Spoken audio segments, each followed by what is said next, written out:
So, good evening, ma'am. Good evening, classmates.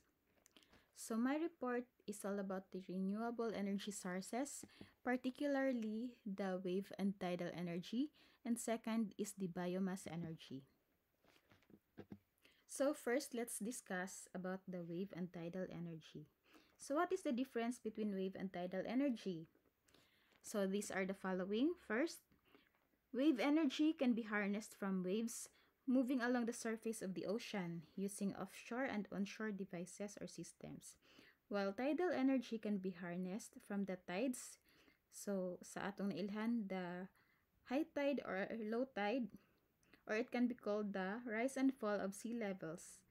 So magamit ni siya using barrages, dams, tidal fences, and tidal turbines. So second difference is that waves are caused by the movement of the wind, while tides are caused by the gravitational pull of the moon and sun on the earth. Third is the intensity of the wave energy or ang kakusog sa waves is affected by wind strength, while the tidal energy or the tide is affected by location and position of the earth. Fourth, the types of wave energy include the kinetic energy or what we call the energy in motion, while on tidal energy, it includes the kinetic and potential energy or the stored energy. Fifth, wave energy is continuous source of energy, while the tidal energy is a discontinuous source of energy that is generated for about 6 to 12 hours at a time.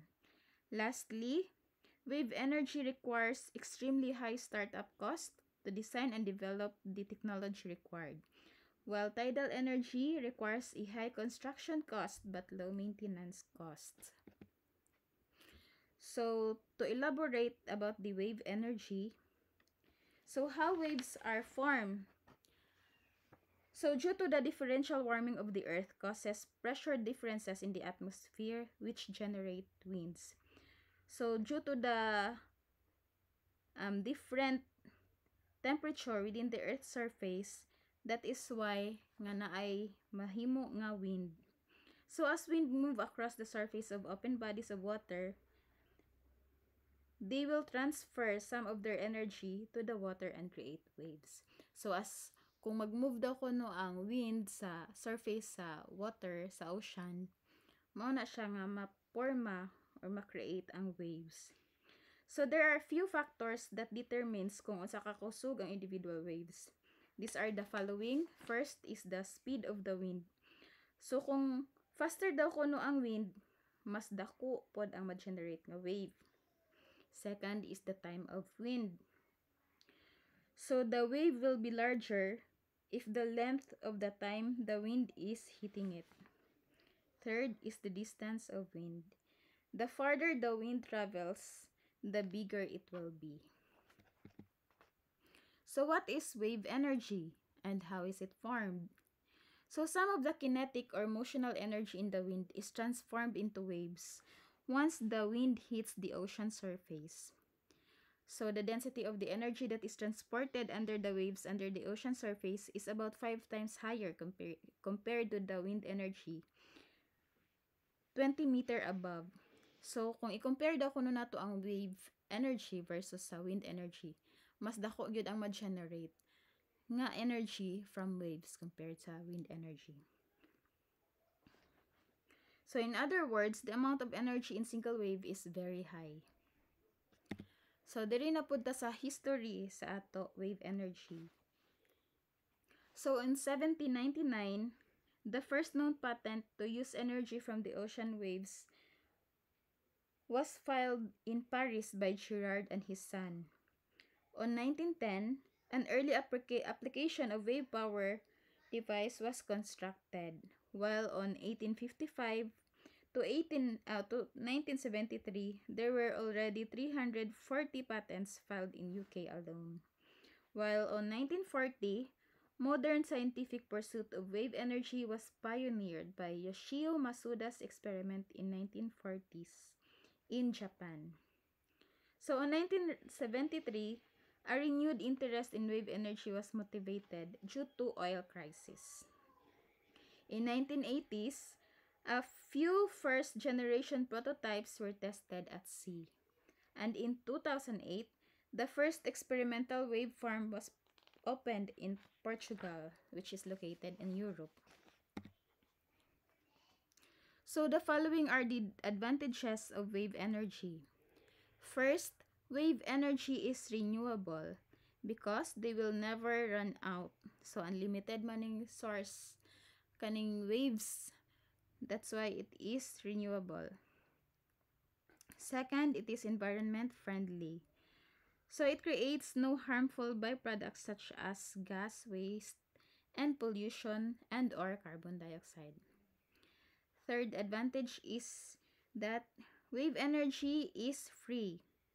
There is no required fuel and no waste produced. Fourth, it is not expensive to operate and maintain. Even though high startup cost, but during maintenance, operation and maintenance, gamay ra ang kinahanglan nga expenses. Fifth, it can produce a great deal of energy. So compared sa wind energy, dako gyud ang ma-produce sa ato wave energy. Sixth, it is reliable source since 71% of Earth's surface is covered with water. And lastly, it is easily predictable. So the following also are the disadvantages of wave energy. First, it is only suitable to certain locations. It is because only power plants and towns near the ocean will be benefited from the wave energy. So katong mga lagyo nga areas, dili na siya makabenefit aning wave energy. Only the nearest towns or areas ang makabenefit sa wave power plants. Second, its effect on marine ecosystem. Although tinuod nga clean ato wave energy, it can still create hazards sa ato mga marine animals nga dool sa power plant. Third, it depends on the waves. So naman gud usahay, you'll get loads of energy from the wave energy. Sometimes halos wala. Fourth, it needs a suitable site where waves are consistently strong. So kani siya kinahanglan siya og further study og feasibility study kay para ma-identify yun kung aha ang site ang suitable nga butangan sa ato wave power plants. And next disadvantage is its weak performance in rough weather or storms. Next is its maintenance and weather effects. And lastly, ang ato wave power plant is noisy. So how can we harness ang ato wave energy or ang ato waves? So in order to extract this energy, wave energy conversion devices must create a system of reacting forces in which two or more bodies move relative to each other while at least one body interact with the waves. So nanginahanglan ta ani og a certain system on which ang isa lang ka body ang mo-interact sa waves, tapos naay two bodies then which will provide the energy. So as to the wave theory, the evaluation of the wave energy resource is a fundamental requirement for strategic planning of its usage and the design of wave energy devices. So to calculate the energy in waves, theoretically mao ni siya ang formula nga ato gamiton. E is equal to 1/8 rho g h squared. So E represents the wave energy produced. Then kaning symbol nga rho is the seawater density, and g is the gravity acceleration, and h is the wavelength. So as mentioned earlier, natay ginagamit nga systems, which is the offshore, nearshore or onshore, and the embedded devices. So kani siya nga system is ginagamit nato for harnessing wave energy. So offshore devices deals with swell energy, not breaking waves. So these devices are submerged below the ocean. So kaning first two submerged offshore devices, mao ni siya ang gimension diri sa offshore, And then, near shore or maximum wave amplitude. Mao ni siya ang mga floating near shore. So, kani siya, kaning third and fourth device. And then, third is the embedded devices. Kani, ginabuild ni siya sa near shoreline or kilid sa dagat. To receive breaking wave, but energy loss is occurring while the wave is breaking. So for our wave energy to be harnessed, manginahanglan pud ta og ginatawag nato nga wave energy devices. So naatay tulo ka klase nga wave energy device. First is the wave profile device. Second is the oscillating water columns, and third is the wave capture devices. So this will be discussed further on the next slides. So, wave profile devices. So kaning wave profile devices, it floats on or near the sea surface. The waves or the wave energy is absorbed using vertical motion, horizontal motion in the direction of the wave travel, or gitawag po nato siya nga surge. Naapod siya angular motion about a central axis parallel to the wave crest, or gitawag po nato siya nga pitch, or angular motion about a vertical axis, or in other words, it is called as yaw. Or pwede po siya combination of all four, with the energy being generated by reacting these different movements against some kind of fixed resistance called a reaction point.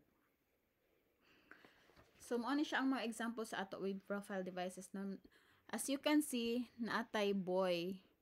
Buoy on which ga-float siya and then siya submerged heavy ballast plate and mooring line. Kani siya, kanina ay anchor, na ay line, tapos na ay anchor. Tapos, kani po siya ang lahi nga klase sa ato wave profile device. Another buoy with a fixed dead weight. Kani siya naka-attach siya sa ocean floor.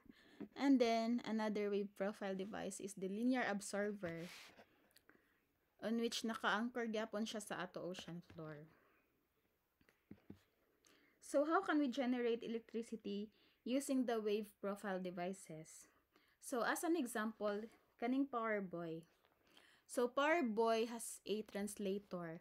So, as you can see sa second image, mao ni siya ang murag skeleton niya.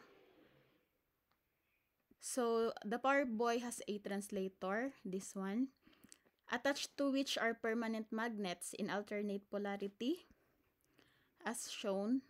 This translator translates in a stationary housing, which contains the iron core with windings. When there is translator motion, current is induced in the stator coils. So, kaning nga motion can be converted into electricity directly using a linear permanent magnet generator. There are underwater cables present to transfer the electricity produced to the shore.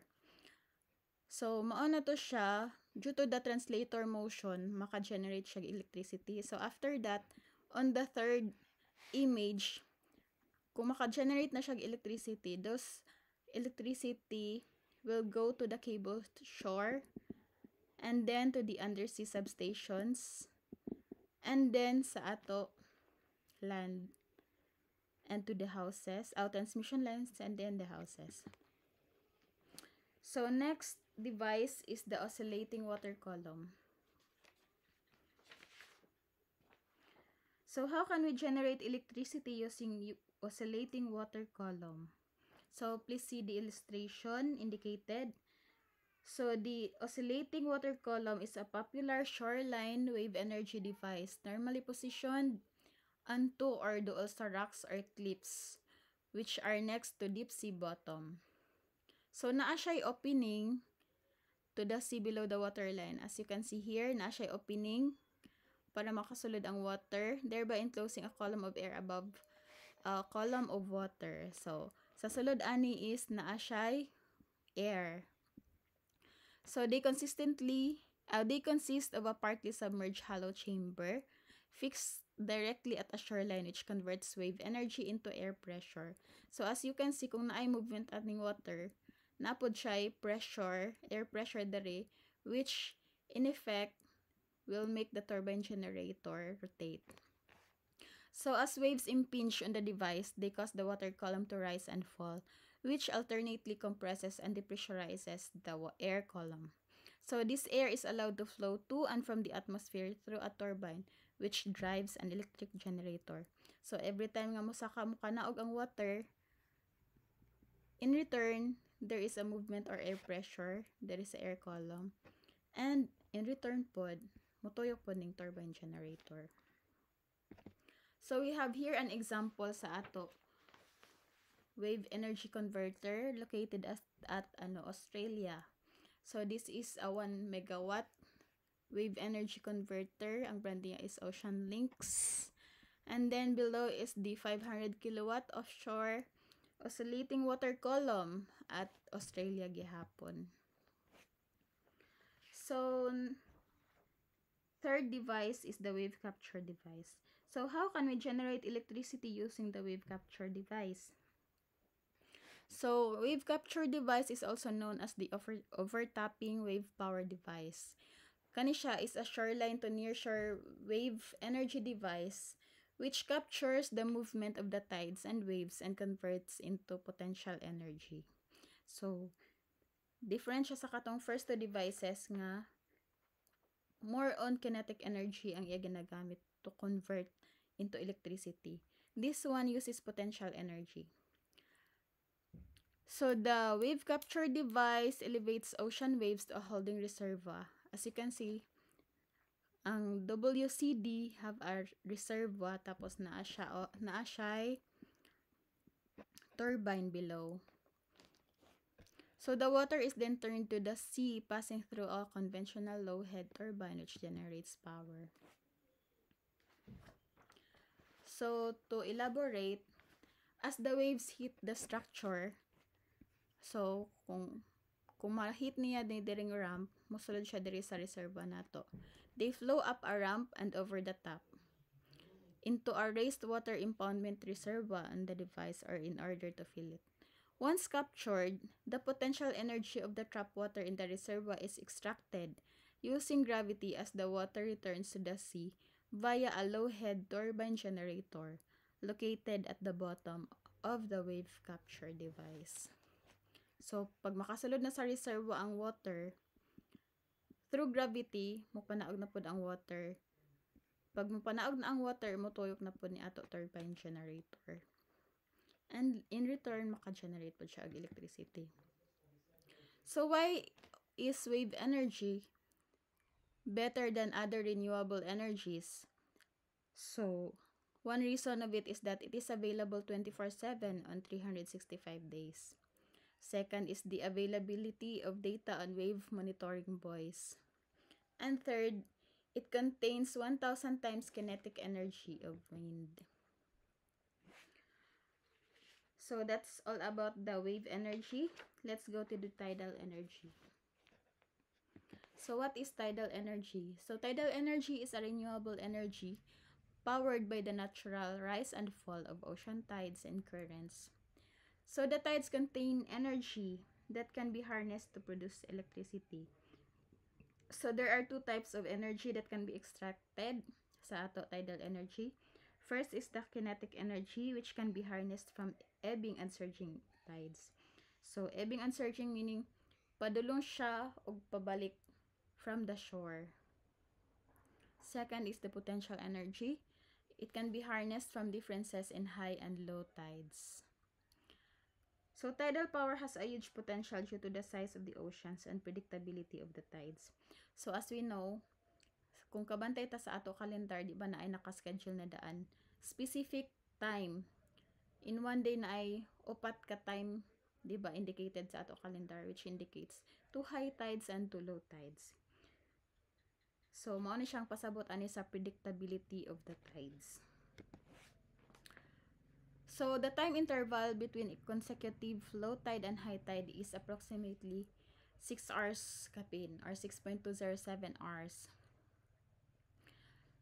So the tidal energy is a form of power produced by the natural rise and fall of tides caused by gravitational interaction between Earth, the Sun, and the Moon. So how does the tides come and go? So as discussed earlier, The tides is due to the gravitational pull of the sun and the moon. The pull of the centrifugal force of rotation of the Earth-Moon system. So as shown in the figure, kung aha dapit ang sun, dito po dapit ang gitawag nato ang high tide. While on the other side is mauna siya ang low tide. So the bulges stay approximately aligned with the moon. Kung aha dapit ang moon, dito pod mo bulge or dito pod ang greater amount sa water or ang high tide. So the gravitational force of the moon causes the oceans to bulge along on axis pointing directly at the moon. So sa ako giingon pa ganina na ay 2 high tides and 2 low tides in one day. So for energy production, the height difference needs to be at least 5 meters. So overall potential of 3,000 gigawatts from movement of tides. So mao na siya ang estimated nga energy nga ma-produce using ang ato tidal energy. So the history of tidal power is that during 200 AD, naay ato gitawag nga mga tidal mills which may have been used by Romans to grind grains. While on 900 AD, nanay naturally occurring basins which is used to convert tidal barrages and used to spin water wheels which powered mills for grinding grains. While on 1157, farmers built ponds to trap seawater from rising tides in order to power tidal mills for grinding grain also. So, sa 1157, more on kung ano siya, improvised of what they have made on 900 AD. So, on 1966, La Rance Tidal Barrage commissioned in France. So, during this time, na siya installed capacity nga 240 megawatts. So, kani siya is operating pa ni siya until now, na siya 24 turbines. And na siya annual generation of 500 gigawatt hour. While on 1980, sa Jingsha Tidal Barrage commissioned in China. So na siya installed capacity nga 3.2 megawatts and generates 6.5 gigawatt hour annually. And on 1984 is the North America's first and only tidal generating station built in Annapolis, Royal Nova Scotia. So, as an update, last year, Southeast Asia's first tidal power generation plants embeds and rises in Kapul Island in northern Samar. So, sa Philippines na ni siya, no? Gipublish ni siya last year through the Philstar Global. So, sa tidal power plant, na siya 3 main parts. Mao ni siya ang barrage, sluice gate, and lastly, the turbine and generator. So, ang barrage, as you can see here, mao ni siya ang dam-like structure, which is ginagamit to capture the energy from masses of water, which is moving in and out of bay or river due to tidal forces. While ang sluice gate is gina-open ni siya during high tide o gina-close during low tide to create water level differential. So, ginagamit po ni siya to create potential difference that powers the turbine when the water is released. And lastly, the turbine and generator. So, mao ni siya ang ka-convert sa movement sa water coming from change in tide into electricity. So, naapod tayo gitawag nga duha ka klase sa tidal plant. First is the tidal barrage. So, tidal barrage holds the water back during high tide. It consists of turbines, sluice gates, and ship locks. And basically, it uses potential energy. So, this tidal electricity generation works as the tide comes in and again when it goes out. The turbines are driven by the power of the sea in both directions. So, kung pasulod ang tide or ang water, mutuyok ang ato turbine, which in return generates electricity. Kung pagawas pod ang water, mao ra gihapon, mutuyok gyapon ang ato turbine and it will generate electricity. Then it will go to the substation and at sa ato transmission lines. So for the computation of the power produced using the tidal barrage, mao ni siya ang ato formula. Power is equal to rho AGH squared over 2T. Rho is the density of the seawater. A is the surface area in meter squared. G is the acceleration, gravitational acceleration. H is the head, and T is the tidal periods. So second type of tidal plant is the tidal current turbine. So tidal current turbine make use of kinetic energy of moving water to power turbines. It operates during flood and ebb tides. So as an illustration sa ato, gitawag nga tidal current turbine. So kung naay current, it will turn the turbine rotor. So through this, maka-generate na taog electric power. It will drive the train going through the generator and then going to the transformer and into the grid. So gikan sa ato tidal current turbine, moadto din siya sa ato cables going through the substation and to the transmission lines and into our homes. So there are major tidal plants in the world. These are the examples. So ang pinakadako nga tidal plants is located in South Korea, which has a capacity of 254 megawatts. Second is located in France, nga na ay 240 megawatt capacity. Then, in Canada, 20 megawatts, and so on and so forth. So, sa Philippines, na-identified nga 8 tidal energy potential sites. This is according to the DOE as of kuan na ni siya 2017. So, sa ato figure, makita nato diri ang specific location sa potential sites for tidal energy. These are in Bohol Strait, Basiao Channel, Surigao Strait, Gabok Channel, Hinatuan Passage, San Bernardino Strait, Basilan Strait, San Juanico Strait. So what are the advantages and disadvantages of the tidal energy? So tidal energy is inexhaustible source of energy, so unlimited siya. Since it is renewable, og ang ato tides is naaraman siya anytime. Second is it is environmental friendly. Kay dili siya makaproduce og any emissions, any greenhouse gases or other waste. Third is tidal energy is efficient. It is far greater compared sa coal, solar, and wind energy. Ang iya efficiency is around 80%, and it doesn't require any kind of fuel to run. One advantage also is that the life of tidal energy power plant is very long. And last is it is not expensive to maintain.